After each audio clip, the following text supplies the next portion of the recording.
Pada malam ini, kalau tuan-tuan berada di pentas ini, tuan-tuan akan menyaksikan satu lautan manusia, himpunan kepada perubahan, insya-Allah. Suatu himpunan bagi menyatakan sokongan kita kepada agenda perubahan yang sedang bergerak di seluruh negara. Kita berhimpun pada malam ini, lanjutan daripada suatu himpunan kebangkitan warga Felda yang kita lancarkan semalam malam tadi bersama Presiden Tuan Guru Haji Abdul Hadi Awang. Kita lancarkan borang permohonan tanah Felda Plantation sebagaimana yang kita janjikan dalam buku jingga kita. Hari ini saya menerima maklumat Felda juga mengedarkan borang yang sama. Yang peliknya tuan-tuan sekalian, setiap kali bila kita lakukan sesuatu, mereka kritik, mereka komen berbagai-bagai, tetapi kemudiannya mereka ikut.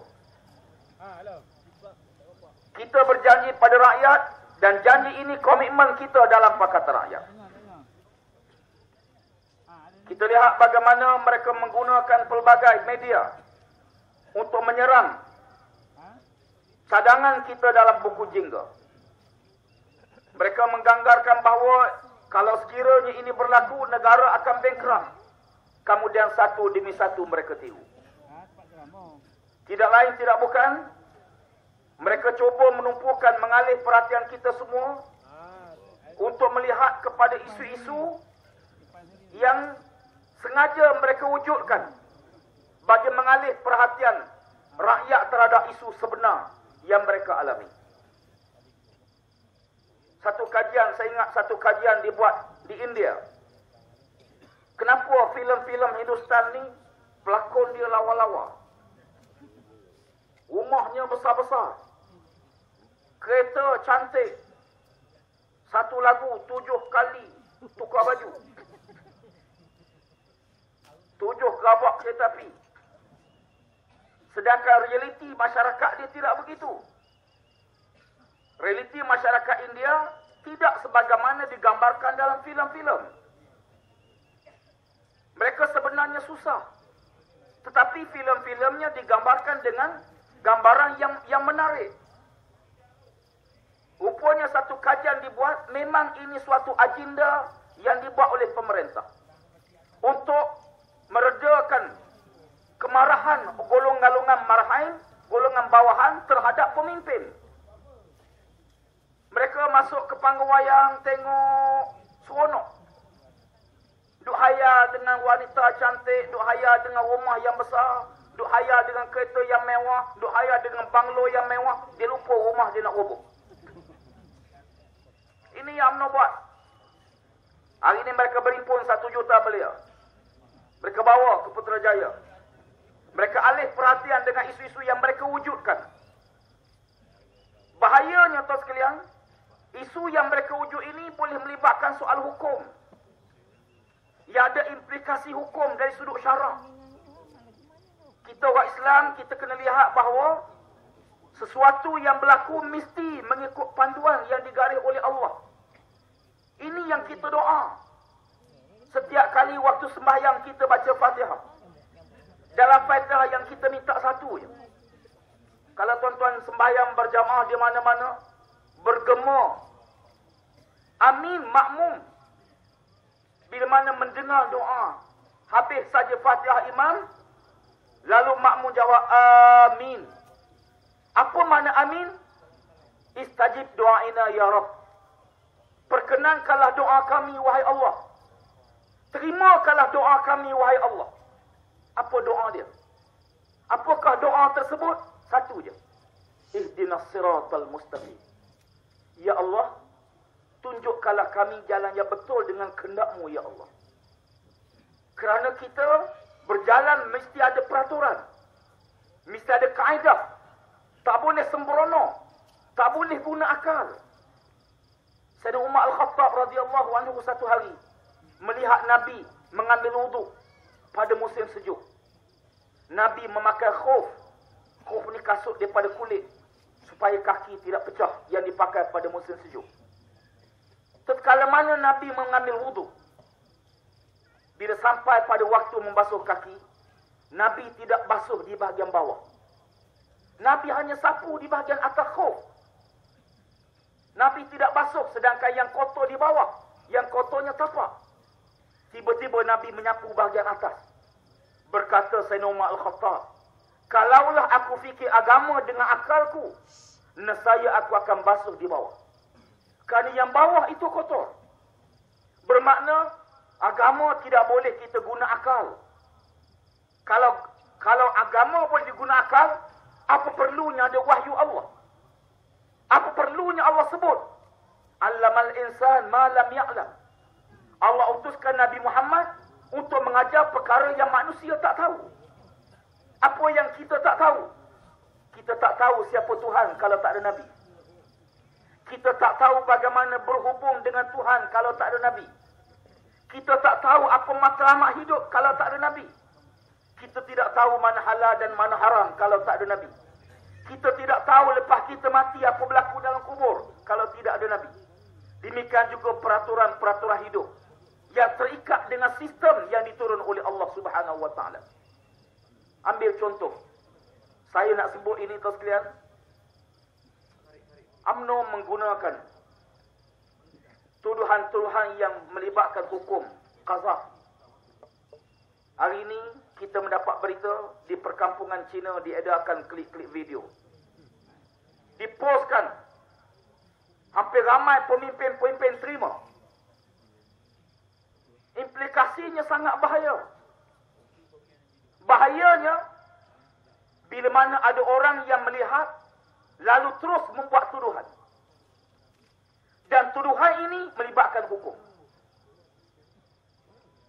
Tuan-tuan sekalian, kaedah fiqh menjelaskan al-bayyinatu 'alal mudda'i wal yaminu 'ala man ankara. Orang yang buat tuduhan kemukakan keterangan, bukti. Kemukakan bukti. Bukan kemukakan sumpah. Kalau orang yang tuduh bersumpah, hancur masyarakat kita, tuan-tuan. Akan punah masyarakat. Kalau dia tuduh, orang tak percaya, lalu dia bersumpah. Ambil contoh. Ada seorang perempuan membuat tuduhan Tok Imam rogol dia. Tok Imam tu umur 82 tahun. Darah tinggi ada, kecil manis ada, sempuk ada, sembugut pun ada. Orang ramai tak percaya, mana mungkin. Tok Imam tu jalan 3 selendang. Orang tak percaya. Lalu dia bersumpah. Wallahi wa billahi wa tallahi. Apa nak jadi? Islam tidak mengukuhkan kaedah demikian.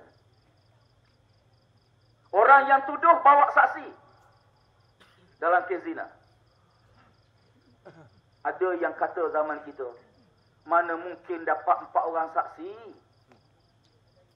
Mana mungkin dapat 4 orang saksi? Mustahil nak cari 4 orang saksi.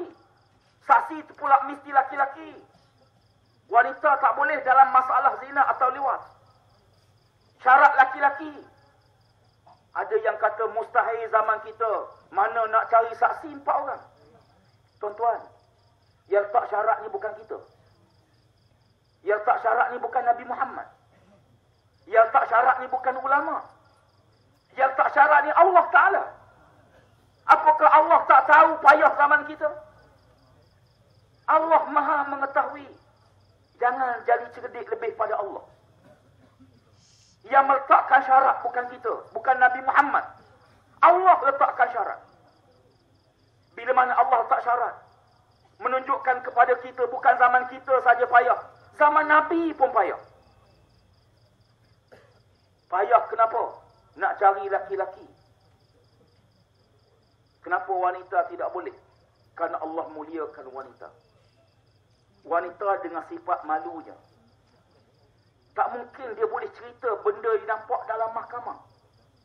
Hakim akan tanya satu persatu. Betul ke makcik tengok? Betul tu hakim. Betul makcik? Betul. Besar mana? Warna apa? Makcik dia malu. Allah tu hakim tanya besar mana? Orang lelaki Islam bawa je tak besar mana, tu hakim kecil sikit pada tiang. Wanita ni dia ada maruah dia, rasa malu dia. Bahkan wanita boleh jadi hakim, boleh jadi saksi dalam jenayah bunuh, boleh. Dalam masalah mal, harta, boleh. Tuan-tuan sekalian, isunya bukan isu guna akal. Kena balik pada kaedah syarak. Kerana kaedah syarak ialah kaedah yang Allah gariskan. Bukan kita pandai-pandai. Sebab itu kalau kita lihat dalam hal ini, Nabi SAW beri amaran. Al-fitnatu na'imatun. La'anallah man ayqazaha. Fitnah ialah sesuatu yang sedang tidur. Allah melaknat siapa-siapa yang mengejutnya. Negara kita kadang-kadang rasa malu kita. Dalam situasi dunia bincang masalah besar. Negara kita bincang masalah depan, masalah belakang. Masalah yang menjijikkan. Media-media keluar tuduhan. Tuan-tuan, bahayanya begini. Sesiapa yang kata seseorang itu dia berzina atau dia lewat, dan dia tak boleh bawa 4 orang saksi. Pertama, hukum syarak. Hukum syarak ni sampai ke akhirat. Sebab dia 80 watan. Satu, itu kerja mahkamah. Yang kedua, dia hilang kelayakan sebagai saksi sampai bila-bila. Makna apa dia? Maknanya, kalau dia jadi saksi perkahwinan, perkahwinan tu tak sah. Kalau dia jadi wali dalam majlis perkahwinan, perkahwinan tu tak sah. Melainkan dia bertaubat pada pandangan Syafi'i. Kerana Allah sebut dalam Quran, innal ladzina fatanul mu'minina wal mu'minat summa lam yatubu falahum azabu jahannam walahum azabul hariq. Siapa-siapa yang fitnah laki-laki mukmin atau perempuan mukminah kemudian dia tidak bertaubat pada Allah, bermakna kalau dia bertaubat maka dikembalikan semula hak dia sebagai saksi. Bagaimana bertaubat? Dia kena minta maaf dengan orang yang dituduh.